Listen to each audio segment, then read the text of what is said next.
Hello everyone, welcome back to Cinderella Phenomenon. My uploads are a little all over the place lately, and I apologize for that. It's hard to because I'm wanting to pre-record a lot of stuff before May because I will be in Arizona and I don't want to record or stream or anything while there because I'm there to visit family and not record videos. So once again, I apologize in advance. You're gonna get like 2 Cinderella Phenomenon episodes in a row, but the next time, I promise you, I will be doing, just as a way to apologize for that, I'll do 2 Joy of Lifes, next time. Right now, we're gonna get back into this. So, how about telling us what happened? When prompted, I tell them everything that transpired in the alleyway. The two listen and only exchange a solemn glance when I'm done. Do you know something about all this that I don't? Why would the witches be after me in the first place? You remember what we said about the Tenebrum corrupting witches? Well, those witches don't like seeing curses broken. They meddle where they can, because they can. That's why I cast glamour on you when you arrived here, so that you could remain hidden from magical eyes. I did it to protect you. To protect me? I feel like there's more to this that they're hiding, but I don't think any amount of convincing will get them to say anything. Forgive us, Princess. We're not entirely sure what's going on either, though if it was a human that captured you, he must be working with the witches somehow. Troublesome, to say the least, but we don't know the details yet. Give us some time to figure things out. Also, I played some D&D tonight, so I'm recording this pretty fucking late. It's like 10 p.m. almost. Until we figure out who that man is and who he's working for, you need to have an escort with you out of the market at all times. Do you understand? And once you figure it out, you'll tell me? The two exchange another look, which only makes me more frustrated. They're obviously keeping secrets, and right in front of me. We'll tell you once everything falls into place. Don't worry, Princess. We would never let you be put in any danger.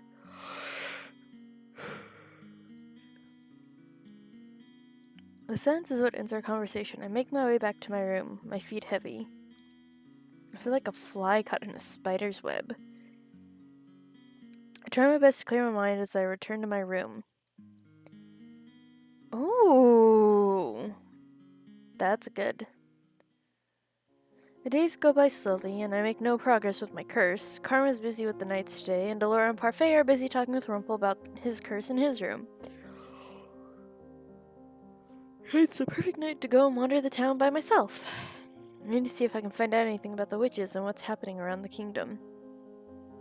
Delora and Parfait are not going to tell me anything, and no one has wanted to take me out of the market since the kidnapping attempt. These thoughts spiral helplessly in my mind as I sit at the table. I've just finished working for the day, and the activity in the market is beginning to wind down. Garland stands at the door as the last few customers leave the market, and Jurian is walking around the room to make sure that there's no problems. Out of the corner of my eyes, I notice 2 men pause halfway across the room to glance back at her. I can overhear their words from where I am. Shame that she's a knight, eh? She's the proud type, too proud to let a man dote on her. Bleeding shame indeed, but do you think if I tried to say something to her? You two.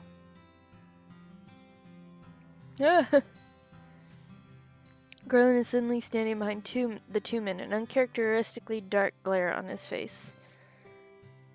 Is there a problem? Doors are closing for the night. I'm gonna ask you to please leave. No need to be so uptight, lad. We're on our way out now.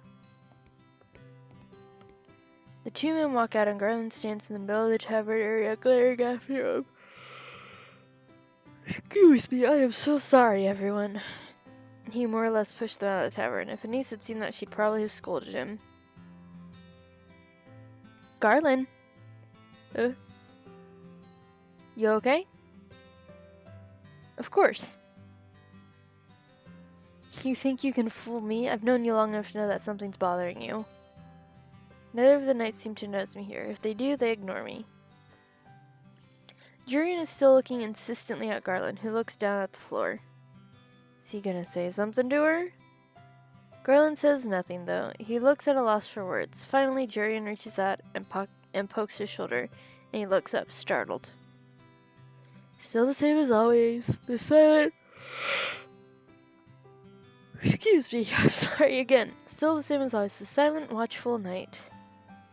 Only says things with certainty when he knows they're the truth. Even the princess is waiting for you to say something. Both the knights turn to look at me, and Garland seems surprised. I raise an eyebrow at him, and he hurriedly looks away. Patrol is starting soon. I'll head out first. Okay, stay safe. Garland nods at her with a little smile before he leaves the tavern. Go to sleep soon, princess? This one probably needs to go to sleep soon, but I'm not exactly a princess. I was just gonna head up.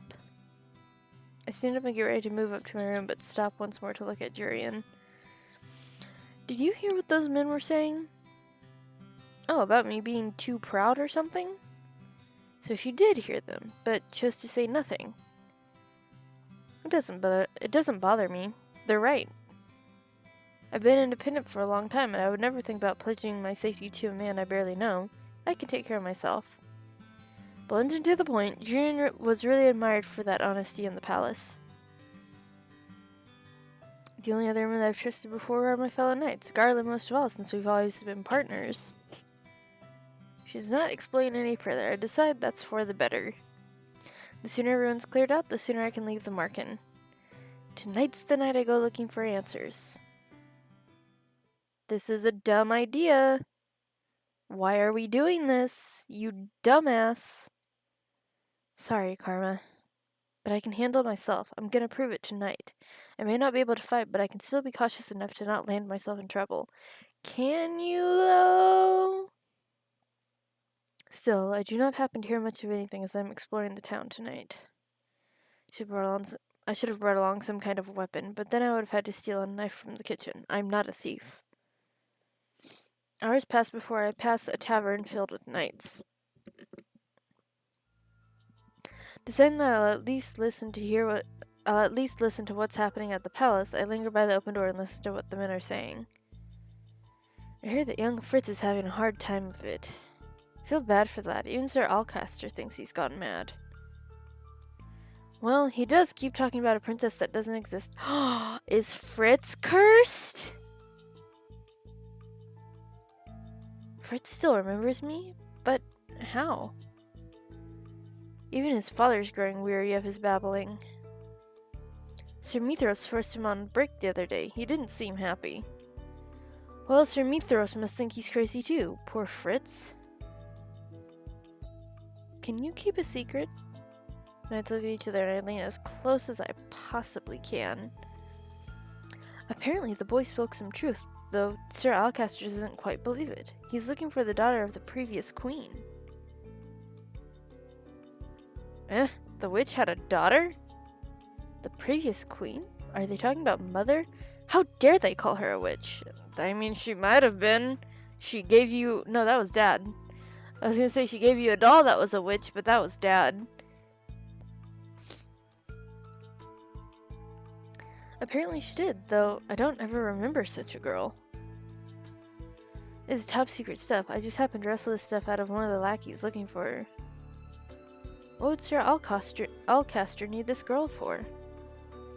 I'm assuming she's dangerous and that they want to get rid of her. Are they talking about me? I'm curious, how are we supposed to find this imaginary princess anyway? Does she have any features? Aye, they described her features. The last man who went looking for her said she wore a special pendant around her neck. I should get out of here. I turn to leave the tavern, my cloak snags on the door and falls to the floor, tripping me up in the process. You dumbass! I end up falling halfway into the tavern where the chatter abruptly stops. Is this... Oh, a lady. Knights that were talking approach me. One of them picks up my cloak. I attempt to grab my cloak from their fingers, but they pull it away from me and I stumble into one of them. Madam? He moves to take my hand and then he stops when he sees my face. Her face! And a necklace! You think she was spying on us? Witch! One of the knights grabs me by the wrist and pulls me towards him. He's far stronger than the man in the alleyway was. Unhand me right now. I'm no witch. Then there should be no problem. We're just going to take you in, and if there's been some big misunderstanding, we'll repay you ourselves, miss. No, let me go. This behavior is not fitting of a knight. Come now, miss. Let's go back quietly.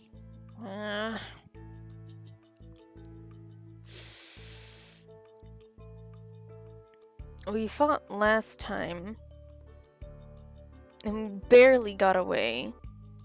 But I don't think she's gonna convince anyone either.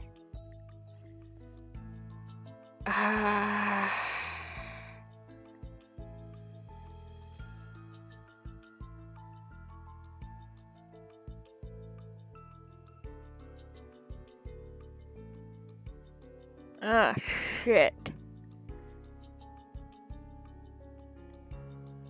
I'm gonna try and fight back. I may be outnumbered, but I cannot let myself be caught. Maybe the people at the bar will help me. I open my mouth to scream, but one knight covers my mouth as some attention falls on us. Nothing to fear here, everyone. Just a criminal we've apprehended. I struggle in their grasp, but the men are too strong for me. Don't fight back, ma'am. Resistance is useless. Everyone in the bar looks scared of me. This is even worse than everyone glaring at me. I try to blink back the tears as they come into my eyes. Come on, let's take her to the palace. Ah, shit. The knights lead me out into the empty streets. Why? Why did I have to be so stubborn? Knights continue pulling me down the path until we come to a narrow street. Everyone who sees us walks away to avoid the knights. There's fear in their eyes. But I've done nothing wrong. Ma'am, if it makes you feel any better, we're risking our rank on this as well. I don't know. I'm suspicious of... Who goes there? Is it Karma? I look up and notice Karma's familiar figure walking towards us. Yes!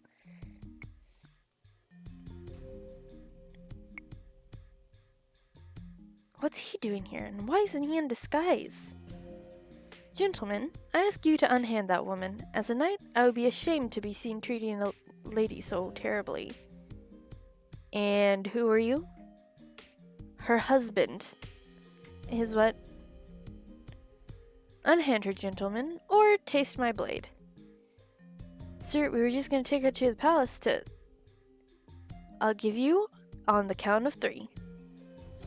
One knight keeps his grip on me as the other draws his sword. I stare at Karma, who continues to count, though the knight attacks him before his sword leaves his sheath. Karma and the knight trade blows, but it's Karma that comes out victorious. His blade slides past the knight's shoulder, distracting him enough to give Karma the opening he needs. Karma reaches back with his free hand to knock the knight out with a blow to the head. It may just be my imagination, but for a few moments, I think I see the knight's blade glimmer across the surface of Karma's hand before he falls. The knight holding me holds up his hands in surrender. I yield, sir. It seems no matter how this situation turns out, you're dishonorable. Please, sir. Karma knocks him out and then stands beside me as he sheaths his sword. Karma, A few moments, Carly. Karma spends some time forcing a potion from a vial down each of the knight's throats. I watch him quietly, fearing that he might have killed them, but the knights only seem to be asleep. A potion that Parfait gave me. It'll make the men forget they ever saw you. When Karma stands again, I notice the glimmer of blood on his hand and stare. You're hurt. It's nothing. I'm sorry. Come on, princess. Let's go back. He pulls me right out onto the main street and does not let go of my hand. I cannot bring myself to speak.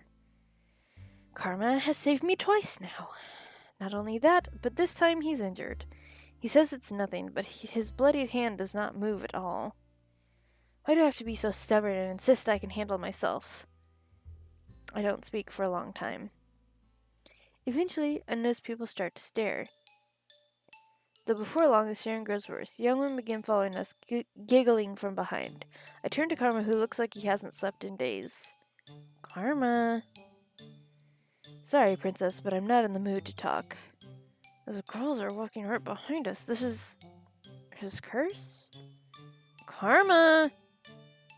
Carly, I just said that I'm in no mood to talk. Did you not hear me? We're being followed.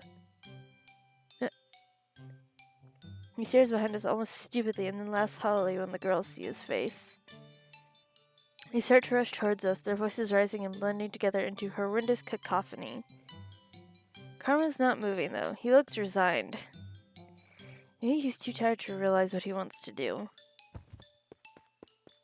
I tighten my grip on Karma's hand and pull him away, my pace quickening to a run as the girls chase after us, screaming at me angrily for taking Karma away from them. Carly, what are you doing? Getting us out of here? Carly. I led him through the town and into the little nooks and crannies where we managed to lose some of the crowd. Karma often led me through some of these spaces as shortcuts. Waltz knew them too. Once we were alone again, I stopped, falling to my knees and letting go of Karma's hand as I catch my breath. It really was a curse, having to run away from so many mindless women. That was difficult. Carly? What? I did not mean to snap, but the tiredness is pressing on me too. You helped me out of that. Of course I did. Why would I want to be chased by girls? You could have left me behind and gone on alone. Instead, you helped me. You helped me too. I guess I paid you back. Though, to be honest, I wasn't even thinking about repaying him for saving me. I just knew that I didn't want Karma to be stuck trying to fend off all those girls. He was right about his curse. That is terrible. I just realized something. Karma kneels down beside me and waits for me to speak.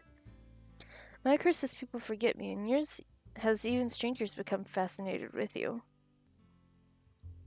It's almost like our curses are opposite of each other, and yet we seem so similar. My eyes widen when I realize what I just said. We are similar, aren't we? He holds out his good hand to me, and I let him lead me back to the tavern through the abandoned alleyways. My feet are heavy and all I want to do is sleep, but suddenly Karma's standing before me, his face grave. Carly, I have to thank you for helping me earlier. I'm sorry I froze like that and made it more difficult on you. It was so sudden and I was so tired I had no motivation to move. Shouldn't I be thanking you? I'll accept your thanks, even though I wish you didn't have to thank me in the first place. You shouldn't have gone out on your own when you knew how dangerous it could be for you. I'm sorry. I'll accept your apology, too, because I lost sleep over this. I have no words for how I feel right now. Princess?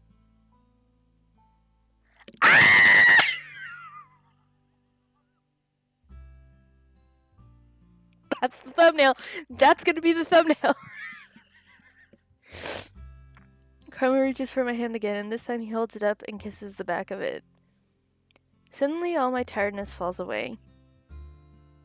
You really are a handful. But a delightful handful. I'm gonna bandage this hand and then rest. We'll speak later about all this, okay? But the blood... The bleeding stopped on its own, Carly, but it does need to be treated. Don't worry. It'll be fine. Are you sure? As sure as I can be. I don't lie, not even for the sake of a pretty lady.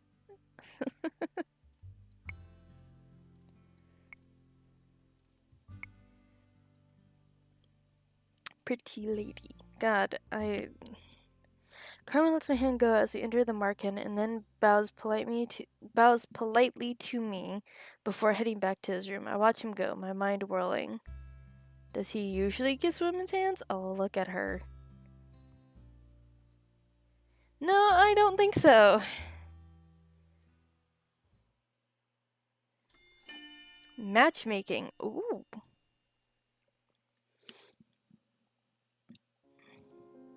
You really are a handful. But a delightful handful. His words keep repeating in my head. I cannot stop hearing his voice and feeling his lips on my hand. My face feels warm, and every time I think about his words, my heartbeat feels unsteady. I really have to stop thinking about that. Karma is karma, and he puts on that overly polite act with everyone. Are you sure about that?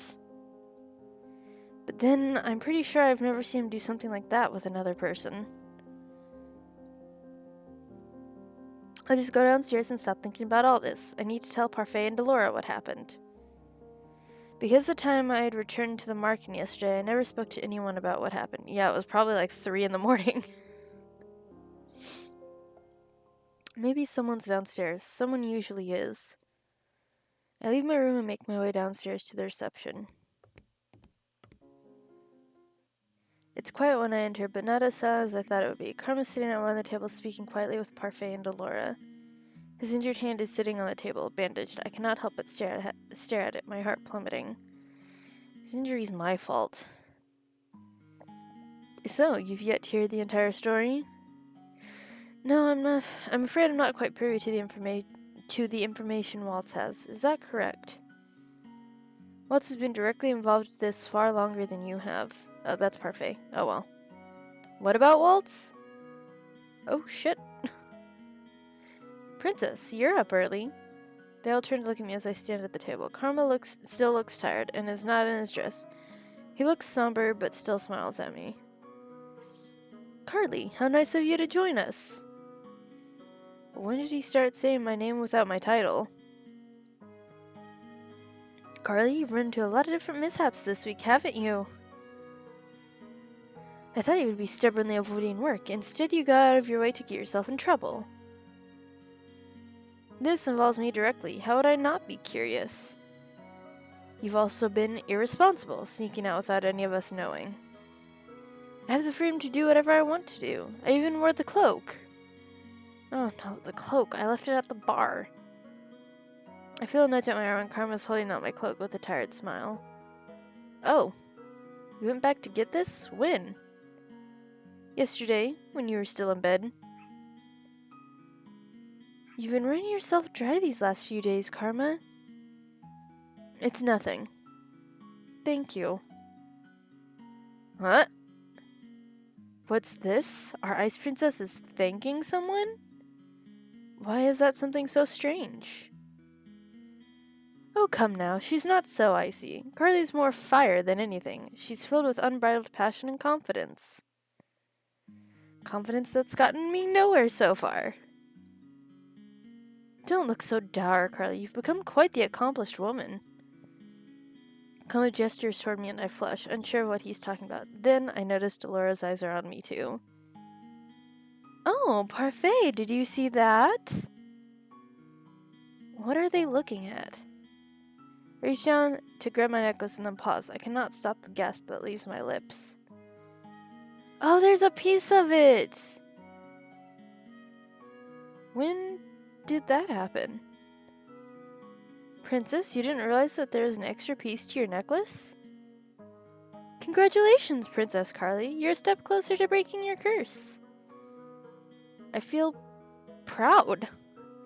I only ever felt this way around Mother. She did me a great favor yesterday. If not for Carly, I might have been suffocated beneath a pile of very excited women. Wait, helping Karma escape was a good deed? She was selfless. He's not even mentioning the injury he got protecting me. Parfait and Delora are both smiling, but the cheerful mood does not last long. What were you talking about? Wow, I can speak English. What were you talking about before I came down? About your kidnapping. Well, kidnappings. Both of them. It looks like we have a serious problem on our hands. What do you know about this? What does Waltz know that I don't? Princess, it's more about what everyone else knows that you don't. What everyone else knows? I feel anger begin to simmer inside of me, even though he looks apologetic. He says it so casually. What are you all hiding from me? Let's gather everyone later, shall we? I think Waltz might want to be here for this too. What does Waltz have to do with any of it? Be patient, Princess. You've already waited this long. What's another few hours? I have no choice but to agree when Parfait and Delora refuse to say any more, but I'm not happy about it.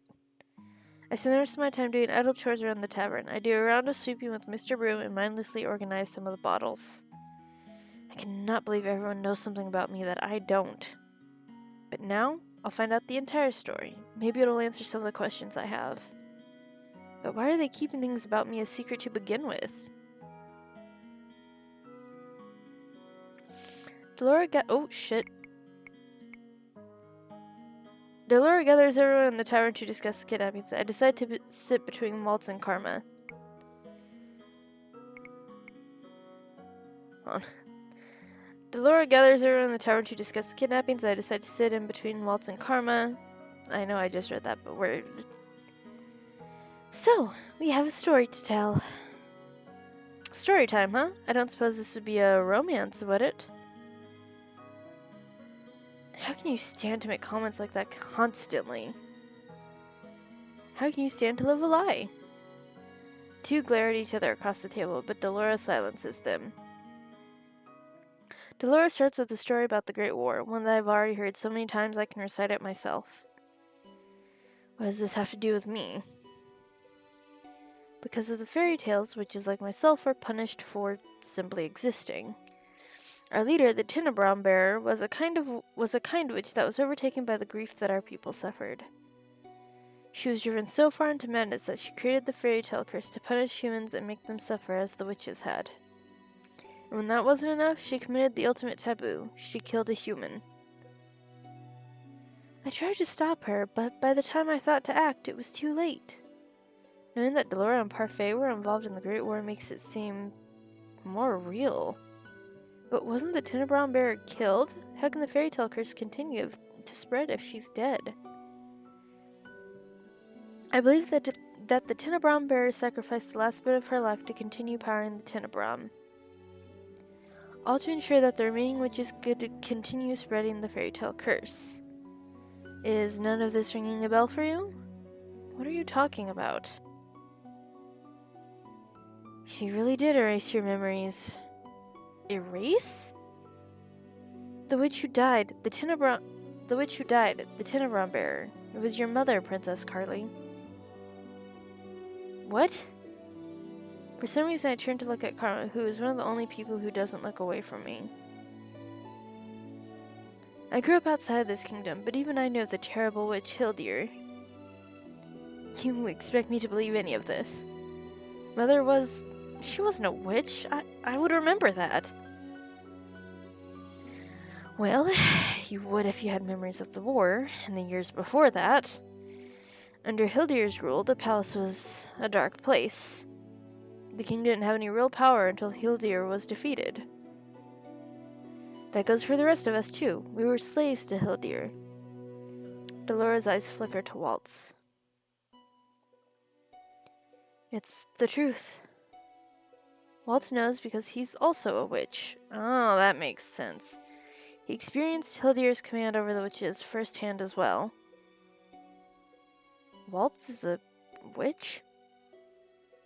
Sorry for keeping it a secret, Princess. It's not as if I can use much magic anymore anyway. Not when I'm cursed. It's just another secret of many. It seems everyone's hiding something. Everyone was freed after Hildir's reign, witches, fairies, and humans alike. The king was even able to marry Ophelia, the woman he always truly loved. Oh, tea.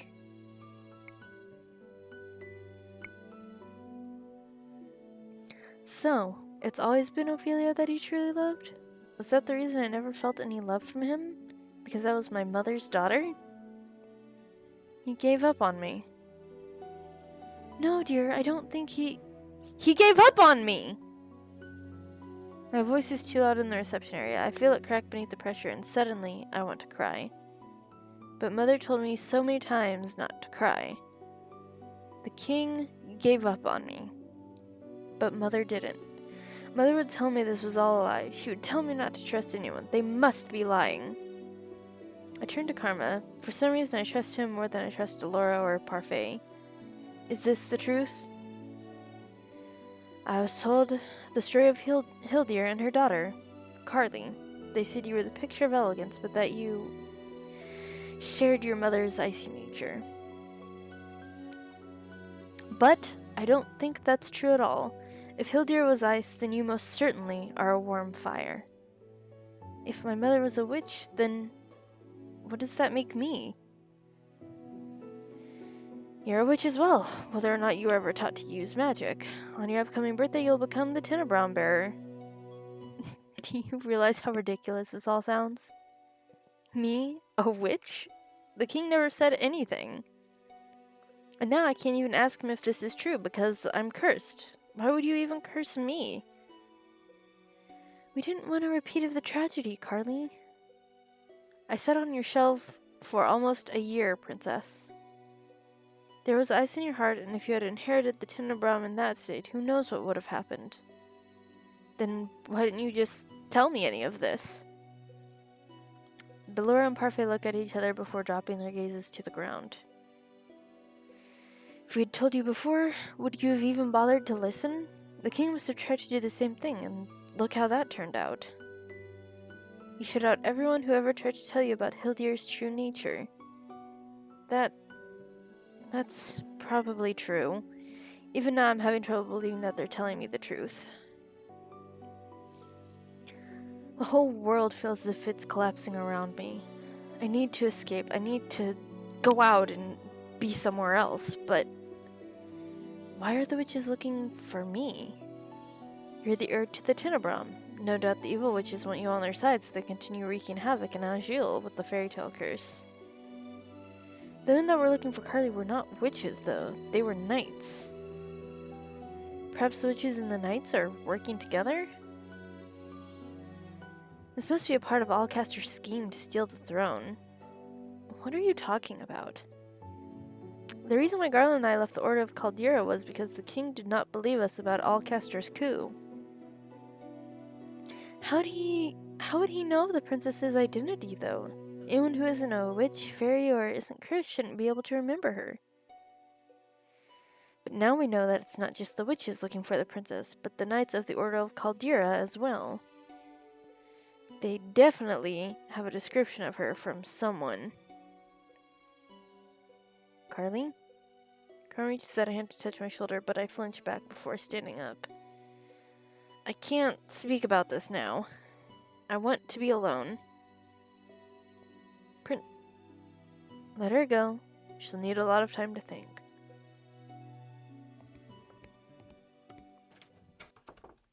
I leave everyone sitting at the table as I try to process the whirling thoughts in my mind. Hildir, my mother, the only person I ever thought loved me, was the Tenebron bearer, a witch, the first witch to kill a human. The witch that started the fairy tale curse. All this time, I thought Mother was the only one who cared, but what if she never did? You finally realized it.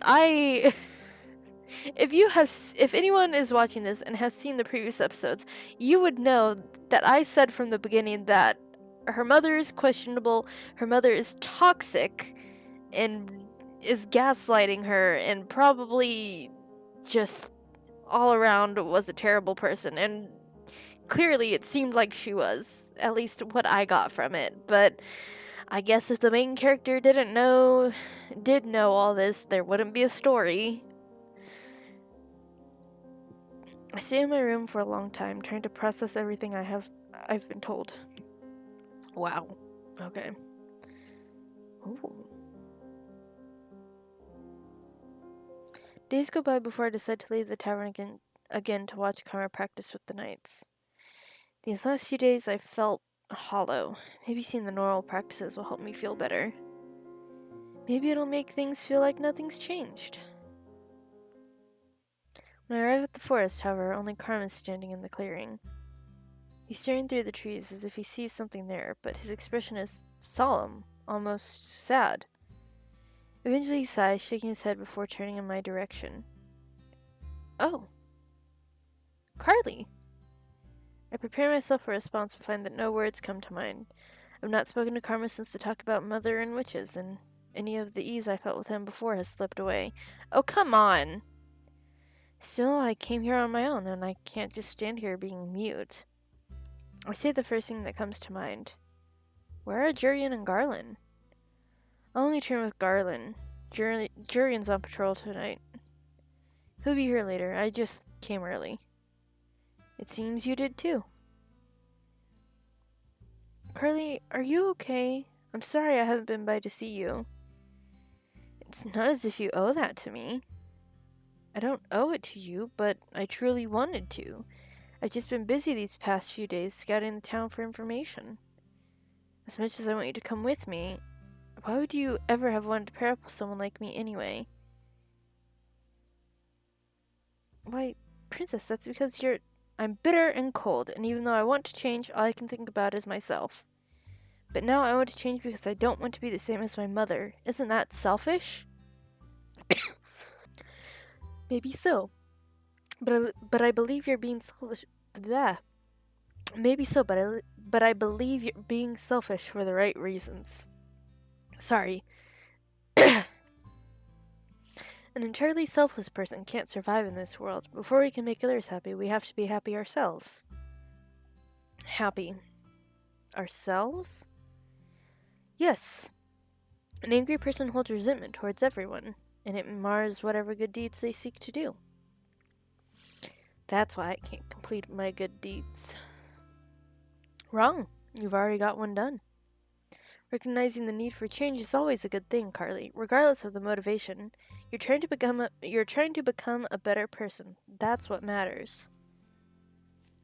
He takes a step towards me, but then puts his hands on my shoulders and leans down until I can look right into his eyes. Karma's serious expression startles me as much as his touch. It's never too late for anyone to change. You taught me that. Aww. What? How could I have taught Karma anything? Now kiss.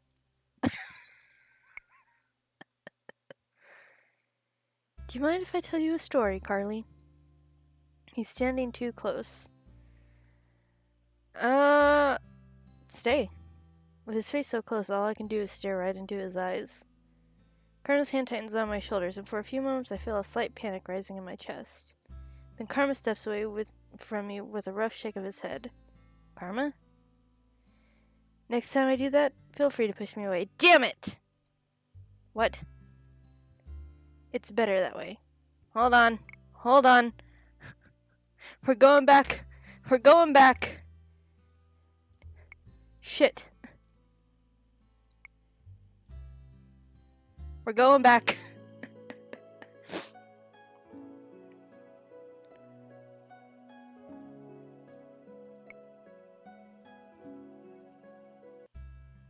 How could I have taught Karma anything?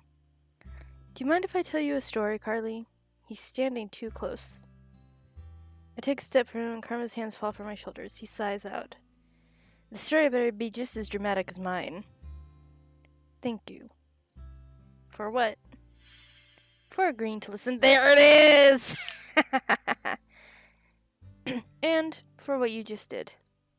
Stepping away from him? Was I distracting him? Once upon a time, in a land far, far away, there lived a crown prince from a kingdom called Brigantia. Brigantia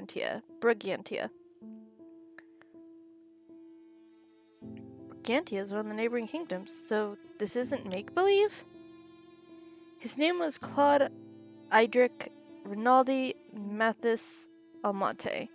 Karma. He's a prince?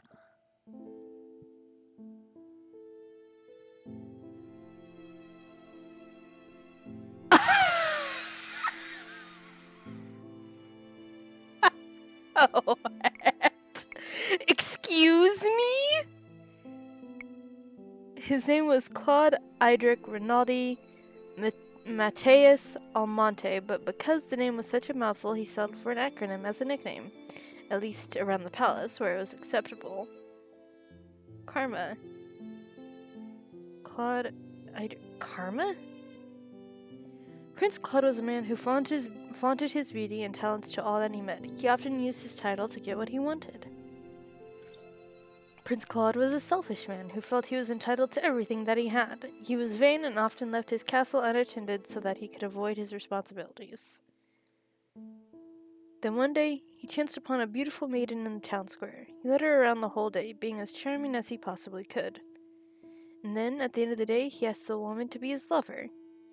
She agreed, but their time together did not last long. Only weeks later, Prince Claude threw her away as one throws away an object and broke the woman's heart. And she cursed him. That beautiful maiden was a witch, but Prince Claude found out too late. A witch said she would make his beauty, his vanity, a curse. To make even beauty a curse. Ashamed of being cursed, Prince Claude donned a disguise and left his kingdom behind. He has been gone for nearly a year now, and most probably assume he is dead. But in truth, the prince had to come to Angers seeking a way to break his curse. He'd heard of a young lady named Carly who, on her 18th birthday, could dispel any curse. Ooh, we are powerful! Karma. He looks so sad. I don't know how to comfort him. Claude? He's...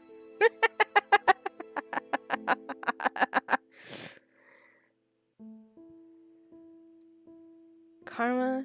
Claude turns a startling red as he stares at me, and for a few moments he does not speak. Then he bursts out laughing. I stare at him in shock, not understanding his reaction. I feel myself flush. Isn't that your real name? No, darling, it is, but hearing you say my name, well, it sounds so much softer out of your lips. I rather like it. My cheeks are warm again. How is that he's always able to make me feel this way? I'll call you by that name if it makes you happy. Let's make it a secret between the two of us. I'm still Miss Karma here. I cannot believe this man is a prince. Holy fuck. Okay. Besides, I'd rather you kept that name for my ears only. It makes it feel more special that way. More special? At that moment, Garland shows up for practice, and Claude politely excuses himself. I watch the two of them trade blows. Claude favors his other hand, but his blows still come quickly, even with his injury. The more Claude tells me, the more I realize that he's like me, a noble cursed for being selfish. But how do I help break his curse? Why can't he tell me? As practice is drawing to a close, Claude asks Garland the usual question. Have you confessed to Jurian yet? Garland only shakes his head in reply. The two men sheath their swords. Garland looks almost sad as he turns to make his way back to the tavern. He likes her, and yet he won't say anything. Why is that frustrating me so much? Garland. Yes, princess?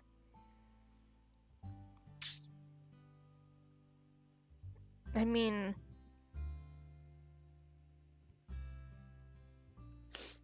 You have to tell Jurian. Claude told me before that confessing is hard, but what Garland is going through looks even harder. Princess, you know I'm incapable... No, you think you're incapable, but if you never say anything to her, you'll never know. If I say something wrong, I risk losing everything that I already have with her. And if you say nothing, you risk losing what you could have with her. Ha ha! Carly's right. Maybe you should really tell her, Garland. But before Claude was adamant that Garland shouldn't confess to Jurian. What changed? If I mess this up... let's try looking at it through another lens. Imagine that Jurian is Carly. How do you think she would like to be confessed to? I frown at the two men, arms crossed. Excuse me? Well, you and Jurian are very similar. You're both very straightforward. Confess to the princess? My eyes move to Claude, but only fleetingly, before they're once again on Garland. You just need to do something simple, Garland. Something that will not rub her the wrong way.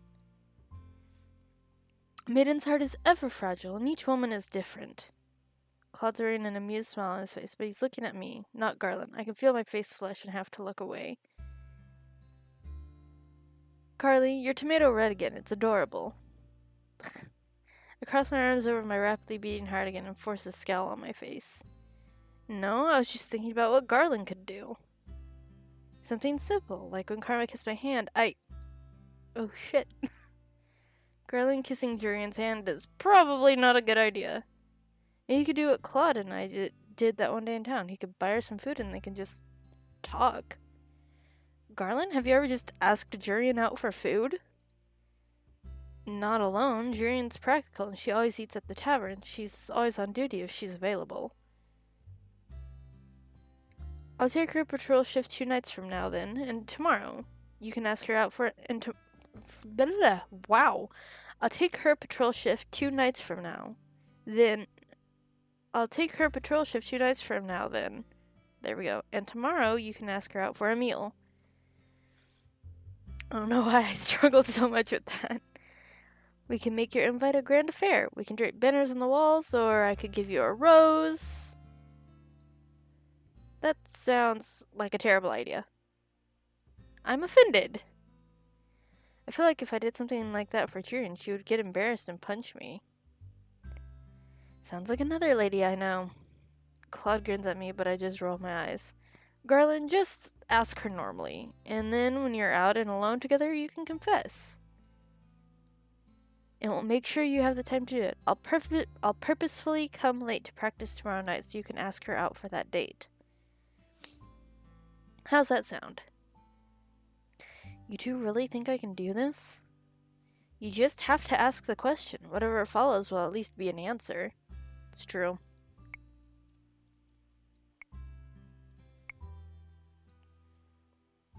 Tomorrow night, then. Good man! I'm sure it'll go swimmingly. Or I could drown. You won't drown, Garland. Garland excused himself with a nervous smile before Claude turns to me expectantly with a mischievous grin. Now, Carly, we'll come here early tomorrow and spy on them. We need to scope out a good spot. Spy on them? Of course! We need to make sure our efforts pay off. I don't think we should. You don't want to see how it plays out? I mutely shake my head, unable to put my emotions into words. For some reason, I'm imagining myself in Jurian's position. It feels too personal. Claude's likeliness suddenly springs to mind, and I feel my face grow hot again. Carly, you've been oddly out of it today. Claude reaches a hand towards me that abruptly pulls away. I stare as he smiles at me, almost sheepishly. The conversation between us dies when we return to the market. Days pass, and though I did not spy on the conversation between Jurian and Garland, I noticed that Garland's been smiling from ear to ear during his practice with Claude recently. Aww! I can only assume the confession went well. Claude took the patrol shift tonight, and as I lie in bed, I'm restless. Every time I watch Claude practice with Jurian and Garland, I'm reminded of the palace, of Fritz. I wonder how Fritz is doing. Is he still practicing with the other knights? Unfortunately, I think he's the one who has betrayed you. My thoughts darken as I recall the kidnappings. Claude had to save me every single time. He got injured saving me. Unable to sleep, I slip out of bed and make my way to the reception room. The night air is cool and no one stops me from standing just outside of the market. I cannot just sit back and do nothing anymore. I have to act. I don't want Claude to get hurt because of me again.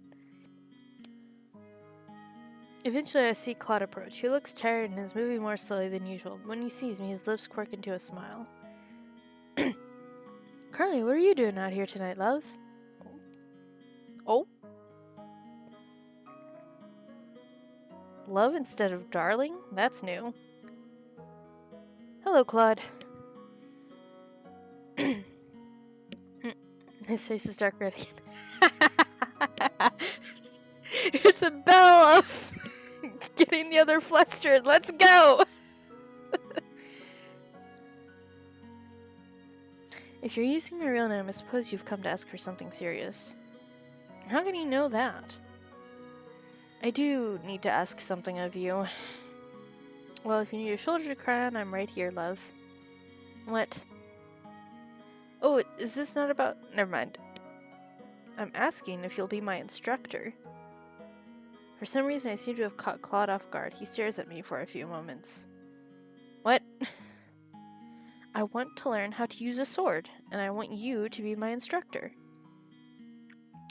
Claude's expression becomes uncharacteristically serious. I'd rather you didn't learn how to use a sword. I don't want you to have to keep protecting me. I don't mind protecting you. I do. Claude sighs and shakes his head. Princesses shouldn't be using swords. I want to be able to stand on my own 2 feet. You are. I don't want you to get hurt again when I could do something about it. Teach me, please. Claude. Once again he flushes. It seems to be an instant reaction, and it's both amusing and endearing. It won't be easy. I wasn't expecting it to be. Claude stares at me for a long time before finally letting out a heavy sigh. Fine, I'll train you. You won't learn in a day, but I can teach you the essentials. You can use one of the knight's training swords. Thank you. Music to my ears. Meet me in the clearing in 10 minutes. 10 minutes? What? You said you wanted to train, so we will. Don't expect me to go easy on you. But aren't you tired? He looked exhausted when he came in. Now he wants to train? Already trying to get out of training?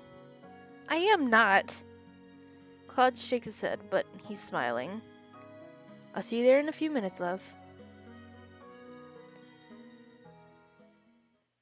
Moonlight spills through the leaves, illuminating the forest with gentle light. Long minutes pass, and as I stand in the clearing, I begin to feel restless. It isn't like Claude to be late. Is he tending to his injury? I hear a rustling in the leaves and turn immediately to see what the disturbance is, but the minute I do, I'm pulled back by a strong force and my world goes dark. Huh? Before I can scream, I hear a gentle voice in my ears. Lesson 1. When apprehended by an enemy you can't see, remain calm and use your 5 senses to judge how best to get the upper hand. The voice is coming from right behind me. Oh! Claude? I become aware that it's the closest he's ever been to me, with my back pressed against his chest like this. Panicking disorients the mind. That's why you must remain cool under any circumstance. How could I not panic? Any normal person would panic. Still, I try to force myself to be calm. Lesson 2. Enemies will often let down their guards when they think they have the upper hand. Catch your opponent off guard by remaining calm and locating his weakness with your senses. I try to calm myself as Claude instructs, and I feel it's a bit easier, but only because I know it's Claude. An opening. I move as quickly as I can, stepping forward so that I can swing an elbow back at his stomach.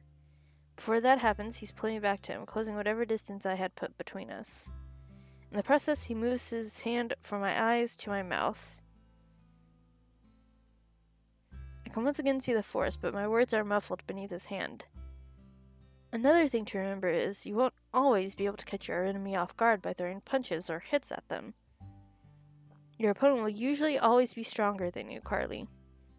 Remember what I said about a weakness. Enemies will often let their guards down when they believe they're winning. Just like I have. An opening? A thought occurs to me as I glance around and then down at Karma's bandaged hand. Karma's bandaged hand is over my mouth. Is this an opportunity or a trick? What will you do? What kind of tactic would remove you from my grasp? I mean, biting someone's hand, yeah. I feel terrible about this, but I have to try. I try to shift my head to get enough space to bite down, and even Claude cannot hold me completely still as I squirm. Eventually, the hand over my mouth moves just enough for me to open my mouth, but I falter. Oh, I fucked up. I cannot bite the hand that I injured. Okay.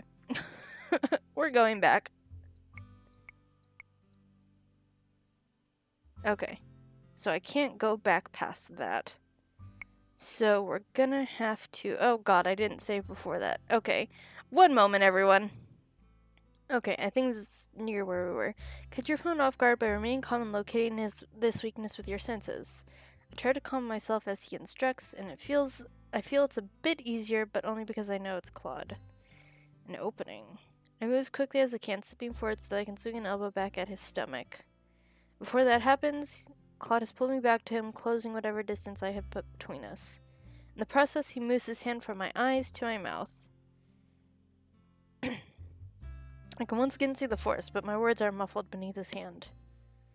Another thing to remember, you won't always be able to catch your enemy off guard by throwing punches or hits at them. Your opponent will usually be stronger than you.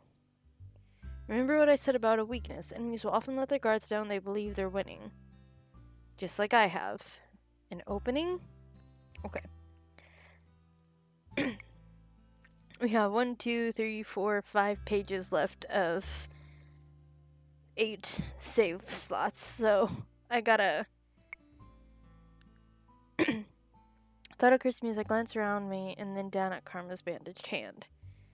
Karma's bandaged hand is over my mouth. Is this an opportunity or a trick? What will you do? We're gonna topple him instead. His hand is a clear opening, but I cannot damage his hand any further. I'll try to shift my weight against him. If I take him by surprise... I push back against him as suddenly as I possibly can. Claude makes a sound, maybe of disapproval, and does not budge. I change tactics, stepping on his foot instead, but he only shifts his stance. Before I can think of what to try next, Claude moves and I am suddenly pinned to the ground. Karma 1, Carly 0. Okay. That was a pretty good attempt, love, but not good enough, I'm afraid. I wasn't expecting you to come at me like that. I was expecting sword practice. You weren't expecting a man to kidnap you in the alleyway, were you? Okay. So... there's that one.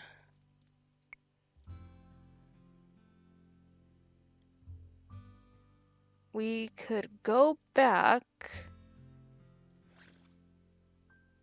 and see the other one and then choose which one seems to work better. So let's... oh, wrong key. Oops. So maybe the hand is the best one. I'll try it. Sorry, I'm trying to get good in, like, I'm purposely trying to get a good ending, so, let's try an opening that occurs to me. Well, let's try the hand. I'm going to feel terrible about this, but I have to try. I try to shift my head to get enough space to bite down, and even Claude cannot hold me completely still as I squirm. Eventually, the hand over my mouth moves just enough for me to open my mouth, but I falter. I can't bite the hand I injured.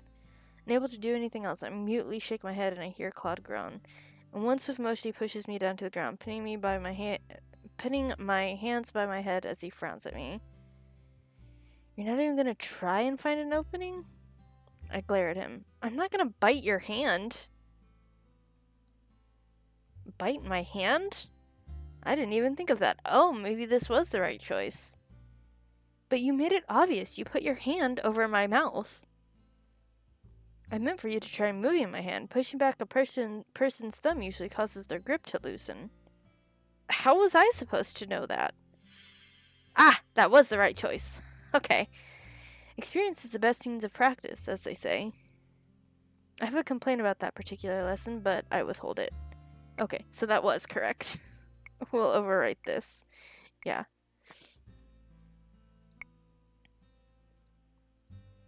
That was a pretty good attempt, love, but not good enough, I'm afraid. I wasn't expecting you to come at me like that. I was expecting sword practice. You weren't expecting a man to kidnap you in the alleyway either, were you? I glare up at him, unable to say anything because he's right. You're oddly quiet. It's hard to find an opening to hurt you when you're not really my enemy. He does not move but continues to stare at me. His face is close to mine. Close enough to what exactly? Carly, do you trust me to protect you? That's not the point. I need to be able to protect myself. Because you're planning on investigating the witches on your own? No, I want to be able to protect myself because I don't want you getting hurt protecting me. Claude leans down and I can feel his hair on my cheek. For a few moments, everything slows to a stop, and all I can hear is my heartbeat and his slow breathing. Once you set your mind to something, you don't let go, do you? Claude pulls away from me before I can respond. He's standing again, offering me a hand. Let's get started with some sword work, then. The pleasant smile is back on his face. I can never tell what he's thinking at times like these. What are you really like, Claude?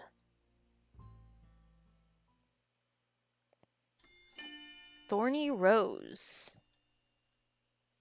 Interesting. When I returned to the market later that night, my hands are scratched and I think I might have bruises on my arms. Claude was not joking when he said he would not go easy on me. But he did compliment me more than once. Carly, I've hit you quite a few times and you still haven't uttered a single complaint. Impressive. Crying is for the weak. Though everyone should be sleeping, I noticed that a light's still on at the tavern. I see Jurian and Garland up and at a table, speaking with each other and laughing. If Claude had come back to me, he would be happy to see this. You two are still up? They're not even surprised when they turn to face me. Good days like this are even better when stretched. I haven't been off duty in a long time. Did you both have a good time tonight? It was great. Garland knows these little places in town that I've never even heard of before. I noticed that Jurian's more energetic than usual. Her smile is a little wider than normal, too. I wonder if she's drunk. I'm gonna get another drink. Yep. Another drink? Garland leans in towards me, his voice hushed. We already bought a replacement bottle when we were out today. We would never take anything from the market without money. Right. Is Jurian drunk? Oh no, Princess. Tipsy. It's like a buzz, but it fades a lot quicker. Oh. Garland and I watch Jurian as she refills her glass at the bar. I have to thank you, Princess. I would have never asked her out if you and Karma hadn't insisted on it. So, you told her? Garland looks at me with a pleased smile. I'll take that as a yes. She didn't really realize until much later. I just asked her out for food, and she thought that's all it was. Maybe Jurian really did need to be told bluntly. What happened? I, told her. And we talked and remembered old times. He sounds like an old man. He's probably like 25. And I held her hand. And this Garland flinched ever so slightly, but he's smiling. He looks pleased with himself. And the night's not over yet, so he trails off with a hopeful smile before he raises his eyebrows at me. What about you and Karma? What about us? I've asked him to train me. Train? Princess, you've asked him to teach you how to use a sword? What's this? Our princess is gonna pick up a sword? Jurian returns to the table, but I'm too tired to properly join in on the conversation. I should leave them to their conversation and head to bed. I need to get some rest if I want to start practicing at night. I excuse myself and head upstairs. Oof. I'm sort of awake by an excruciatingly bright light. That's how it be. It is momentary, and when it's over, I'm sitting in my bed, dazed and confused. My eyes burn. My hand flies to the pin around my neck where I see the second glass slipper with another piece. Hey! Look at that. There's another piece? But when did I do another good deed? I grasp the necklace tightly in my hand as I make my way to the tavern. Everyone's doing their pre-morning chores when I get to the tavern area. I notice Karma glaring off into space, and then not far from him, the two knights. Haven't been up all night, have they? I make my way slowly over to him. Even back then you were like some kind of shadow, weren't you? You don't have to hide it. It was obvious you were tailing me back then. It was only because I was worried about you. I realized you really didn't have to follow me, Lan. Lan, okay. But I'm glad you did. Lan. Jurian. Oh, hush. Fritz used to call you that too. Lan is Garland's childhood nickname. He still gets embarrassed when I call him that. I see. So what are you two talking about? Oh, we're just reminiscing. I look at the two of them critically for a few moments, waiting for them to say something. They both exchange a glance before looking at me, confused. Well? Well, what? How did your date go last night? Garland makes a sound and turns beet red. Jurian's eyebrows quirk, and then she laughs. Oh, that! It went well. So well, in fact, that as you can see, the two of us are still very much enjoying each other's company. Jurian's usually busy taking her rounds around the market with a scowl on her face. She looks happier being here with Garland, more relaxed. You might even say that we're dating. Ooh. I think I'll end this here and get this uploaded, and then I will probably record the next part afterwards. What time is it? It is almost 11 o'clock. Great! Okay, maybe I won't record another episode tonight. But, thank you guys so much for watching. If you enjoyed, hit the like button. If you'd like to see more, hit the subscribe button as well as the bell icon to get notified when I post. Sharing the video would be appreciated as well. I've got a link tree in the description if you'd like to support me in any way, shape, or form. It has a link to my Twitch. It has a link to my archive of our own on Wattpad if you want to check out my writing. I've been working on some writing projects lately. And there's a few other things. There's a throne wish list so I can make better videos for you all. And yeah, I think that's all. So have a good night, day, or whatever it is, wherever you are. And I'll see you next time. Bye-bye.